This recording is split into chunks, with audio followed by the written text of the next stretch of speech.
Muito obrigada, Excelência. 6 minutos. Muito obrigada. Cumprimento a testemunha. Primeiramente, eu gostaria de consignar que o que ocorreu entre o Banco do Brasil e o Tesouro foi operação de crédito, sim. É claro que eu vou aguardar a juntada do ofício que está sendo noticiado pela imprensa, mas foi operação de crédito, sim, porque isso já foi confirmado pelo Tribunal de Contas da União.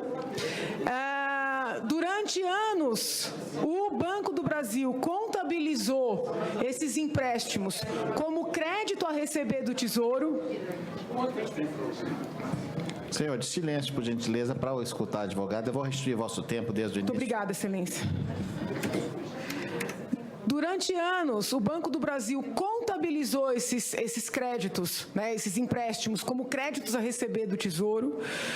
Em contrapartida, o Tesouro não contabilizou os débitos, impedindo que a população reconhecesse que a situação da economia e das contas já era muito mais grave do que se alardeava. Na verdade, se alardeava um país das maravilhas. Não houve pagamento de ISS sobre o montante total do que foi pago a título de equalização. E foram cobrados juros. Essas características mostram a natureza de operação de crédito. Então, eu acho muito estranha essa informação do Banco do Brasil, e se veio, está equivocada do seu ponto de vista jurídico. E é óbvio que a presidente Dilma não trabalha dentro do banco para ela fazer declarações dentro do banco. O que o banco responde é no que diz respeito ali, à operacionalização do programa.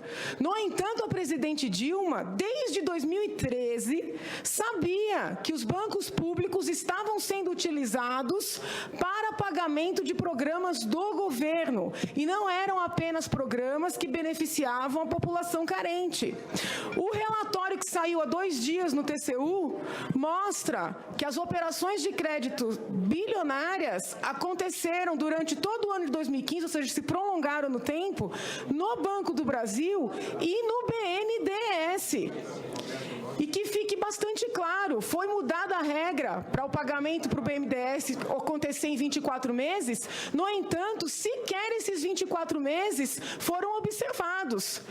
Então, a acusação reitera que a natureza jurídica é sim de operação de crédito e que a situação é grave, não só pela afronta à lei de responsabilidade fiscal, mas pela fraude na não demonstração desse débito que já era conhecido da presidente da República. Com relação aos decretos, eu queria fazer uma correção ao que o senhor falou, com todo respeito, porque o próprio ministro Nelson Barbosa, que foi ouvido aqui nesta tarde, reconheceu que não houve uma mudança de entendimento no TCU, porque para ser possível falar em mudança de entendimento, é necessário que haja um entendimento expresso. E o que o ministro reconheceu, com fulcro em informações trazidas por outras testemunhas, foi que antes o TCU não deu nenhuma decisão claramente possibilitando que decretos fossem baixados em desconformidade com a meta de superávit primário vigente. Nunca houve uma decisão do TCU dizendo que isso era possível. E não houve por uma situação muito simples. Isso é inconstitucional e ilegal. Então, essa transmutação do discurso de querer trabalhar e dizer que ao baixar os decretos, ao publicar os decretos, a meta não foi atingida ou prejudicada, é uma inversão do que a gente tem que refletir a respeito. O problema não é se a meta foi prejudicada, a questão é a seguinte: a meta é um pressuposto para a edição dos decretos. Quando os decretos foram publicados, a meta vigente não permitia essa publicação. Tanto isso é verdade, que a presidente mandou o projeto de lei. Se ela mandou o projeto de lei para alterar a meta, é porque ela reconhecia que essa meta não era possível de ser alcançada. Então, eu também gostaria de comentar a fala do senhor, eu vou fazer perguntas ao final, mas eu também gostaria de comentar, porque o senhor diz, na linha do que sustenta a defesa, que a meta é anual, né? No entanto, eu imagino que o senhor, pelas suas funções, saiba que o artigo 9º da Lei de Responsabilidade Fiscal, que ele determina que o acompanhamento dessa meta seja pelo menos bimestral. E existem outros dispositivos na lei orçamentária prevendo, inclusive, um acompanhamento mensal.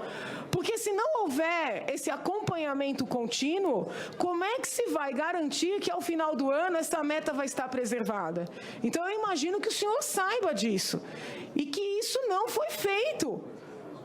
Isso não foi feito. E não foi feito por estratégia. Qual estratégia?